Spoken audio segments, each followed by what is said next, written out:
So friends, Avatar 3 has finally been released and it's causing chaos everywhere. Honestly, you should go watch it.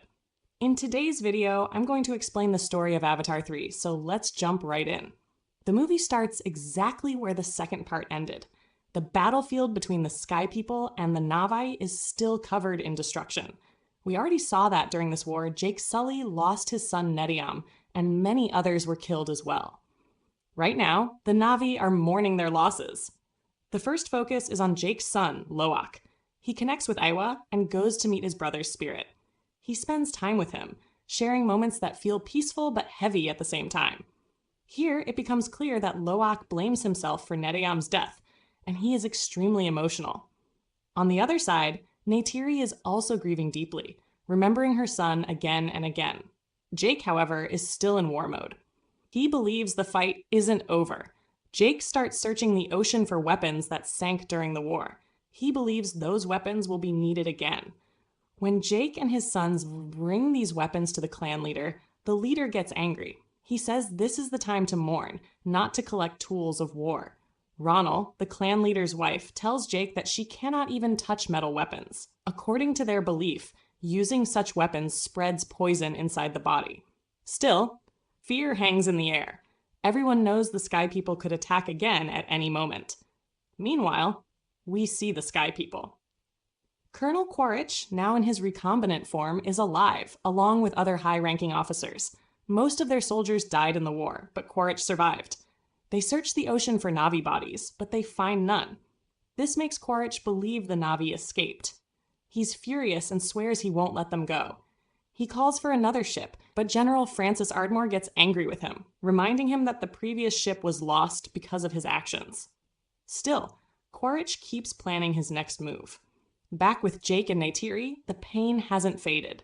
Neytiri is still broken inside, while Jake continues collecting weapons. He says clearly that he can't answer bombs and bullets with knives and arrows. No matter what happens, he believes these weapons must be used. Soon after, traders arrive near the clan. They set up a market, selling goods, and the Na'vi start buying things from them. During this time, Jake makes a tough decision. He tells his children that he has decided to send Spider back to the spaceship.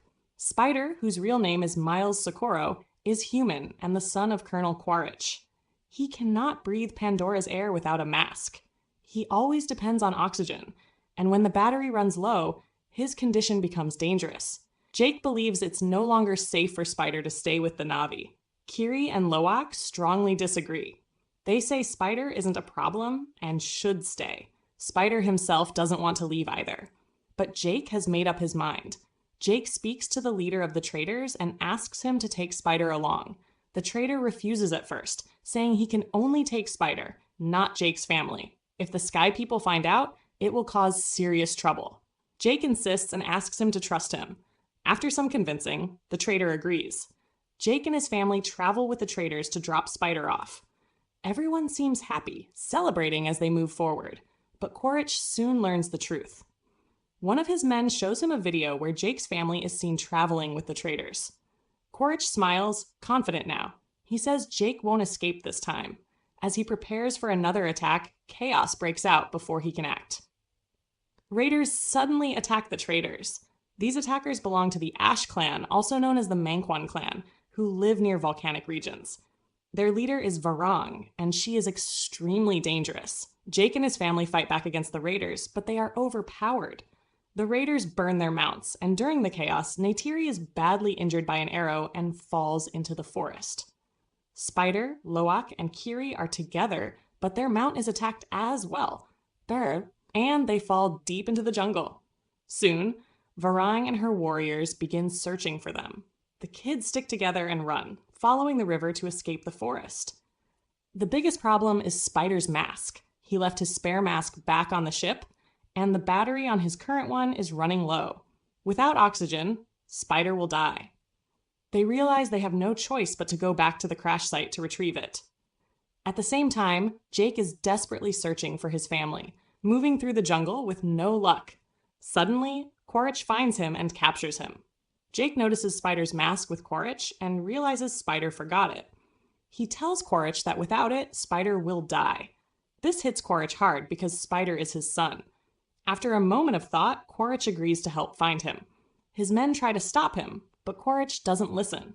They head out together. Elsewhere, Neytiri regains consciousness despite her injuries. Even in pain, she gets back on her mount and goes searching for her family. Spider's condition keeps getting worse. He's barely holding on. That's when Kiri notices a leaf connected to Eywa. She feels something strange and powerful. Kiri connects with Eywa, lays Spider on the ground, and tries to heal him using Eywa's power. We see Eywa's energy flow into Spider, and somehow he survives. Miraculously, he can now breathe without the mask. Everyone is shocked and relieved. Just then, Varang appears and captures them. Jake arrives shortly after and sees his children in the hands of the Ash clan. Jake tells Quaritch to untie him, or Varang will kill Spider. Varang is confused and shocked. She says Spider is a sky person, and for them, Pandora's air is poison. She doesn't understand how he's breathing. Kiri explains that Eywa saved him. Varang mocks their goddess and laughs at their belief. Jake and Quaritch attack, but Varang quickly uses the power of her braided weapon and captures them again. She notices Quaritch's gun and becomes curious. She asks him to use it. Quaritch shows her how it works. Varang is thrilled, almost dancing with excitement. At that moment, Kiri reconnects with Eywa through her braid. Sharp vines and spikes burst from nearby trees, killing several raiders. Taking advantage of the chaos, Jake frees his sons and escapes with them. When Varang realizes they've escaped, she becomes even more furious. She swears she will hunt them down, even from the air. Meanwhile, Neytiri reaches her clan badly wounded. Her treatment begins, and when she regains consciousness, her only thought is Jake and her children. Despite her condition, she forces herself to go out searching with a small group. At the same time, Varang and her warriors continue the hunt. Jake leads everyone along the river and finds a place where they stop for the night. There, Jake tries to talk sense into Quaritch. He tells him to let go of his obsession, saying that staying trapped in hatred will only destroy everything around him. Even after everything, Quaritch was still talking about capturing and killing Jake. Jake tried hard to make him understand and asked him to join their side instead of chasing revenge. When morning comes, Neytiri finally finds Jake along with her people. Everyone is relieved and emotional to see each other alive. Jake then takes his family and the clans back to their base. On the other side, Quaritch returns alone to his spaceship. The Sky People are shocked when they see Spider alive without any mask. At the same time, Jake and the scientists, Dr. Max Patel and Dr. Norm Spellman, try to understand how this is even possible. Deep down, everyone knows Kiri is the reason. Even Kiri herself is confused about how she did it. Jake then reveals a truth to Kiri. He tells her she is not his biological daughter. She is the avatar of grace, blessed directly by Eywa. In a way, Kiri is Eywa's child. But this truth brings a new fear. If the Sky People discover that a human can breathe on Pandora without a mask, they will capture Spider, test his DNA, and create more humans like him. Eventually, humans would try to fully take over Pandora. Because of this, Spider becomes a serious threat to the Na'vi. Neytiri, terrified and angry, tells Jake that Spider must be killed to protect everyone. Jake refuses. He sees Spider as his own son and cannot accept that choice. Meanwhile, the Sky People start hunting the Tulkun again. The captain kills many Tulkun and extracts a yellow liquid from their brains, which sells for an insane amount of money. Later, Tonowari calls a clan meeting. Many lives were lost in the recent battles, and Tonowari places the blame on Payakan. He says Payakan provokes violence and is the reason the Tulkun have become aggressive. Because of this, Tonowari decides to exile Payakan from the clan forever. Payakan leaves, and Loak is furious. He stands against everyone because he knows Payakan saved their lives in battle. Jake also knows this, but he stays silent. Loak gets angry at Jake for not defending Payakan. In the heat of the moment, Jake blames Loak for Neteyam's death. Loak breaks down emotionally. During the war, when the Sky People attacked Payakan, Neteyam tried to save him and was killed. Hearing this, Neytiri snaps at Jake and tells him not to blame their son. At the same time, Neytiri is still deeply worried about Spider, knowing the disaster his existence could bring. Her hatred for the Sky People makes her believe killing Spider is the only solution. Jake reminds her that he was once human too, yet he chose a different path. Somehow, he manages to calm her down. Quaritch, still hunting Jake, starts attacking nearby clans and burning their villages. Soon, he realizes this won't work. He decides to approach the Ash clan and forms an alliance with Varang. Quaritch arrives carrying a bag full of guns. The Ash clan captures him at first, but Varang is shocked to see him there. Inside her shelter, Varang explains her past. Long ago, fire destroyed her land. Her people starved and begged Eywa for help, but Eywa never answered. Filled with rage, Varang turned against Eywa and began worshipping fire instead. She gained the power of fire itself and vowed to burn everything that followed Eywa, turning the world to ash so she alone could rule it. Quaritch shares his own goal. He wants Jake and Spider. Their interests align and they form a deadly alliance.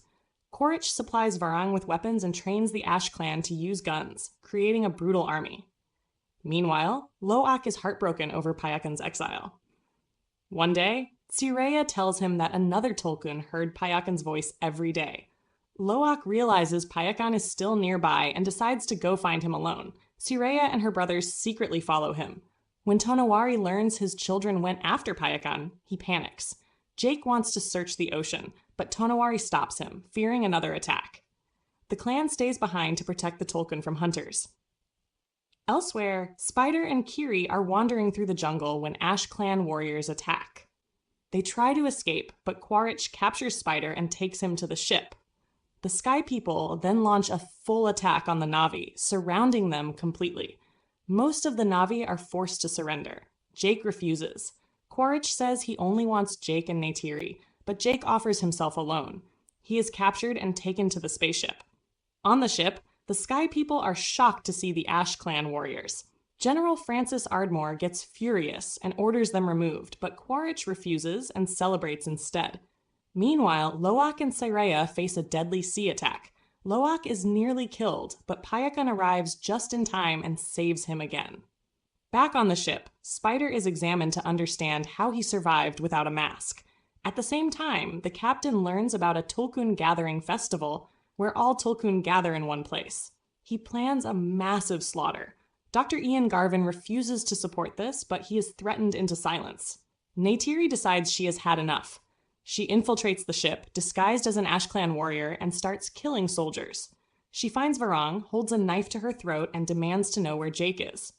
Quaritch appears, and Neytiri escapes, causing total chaos. Spider also sneaks out of his cell. Dr. Garvin turns against the Sky People, frees Jake, and helps him escape. They hide behind a tank, but General Ardmore orders a missile strike. Spider steps in front of them, daring them to kill him. They hesitate, wanting him alive. Jake uses the moment to escape with Spider. General Ardmore snaps and orders everyone killed, including Spider. Neytiri saves them at the last second, escaping into the jungle. During this escape, Dr. Garvin warns Jake about the planned Tulkun massacre. By the river, Jake makes a horrifying decision. He believes Spider must die to save Pandora. He takes Spider into the jungle and tries to kill him, but he can't do it. Neytiri breaks down, saying they will find another way. Jake then decides on war. He rides Toruk Makto again and returns to the clan. Seeing him, everyone is filled with hope. Jake declares war, saying survival demands it. The only problem is the Tulkun's oath of peace. Jake approaches their goddess, asking for help. She refuses at first. Then Loak and Tsireya arrive with an injured Tulkun, who tells of her people being slaughtered. The goddess agrees to fight. The final battle begins.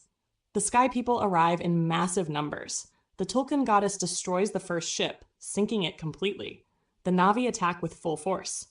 Just when victory seems close, Quaritch arrives with the Ash clan. He overwhelms everyone and captures Neytiri and Took.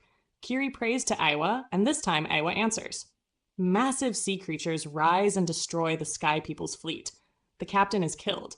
Jake and Quaritch fight one last time. Spider nearly falls into fire, but Quaritch saves him and Jake pulls them both up.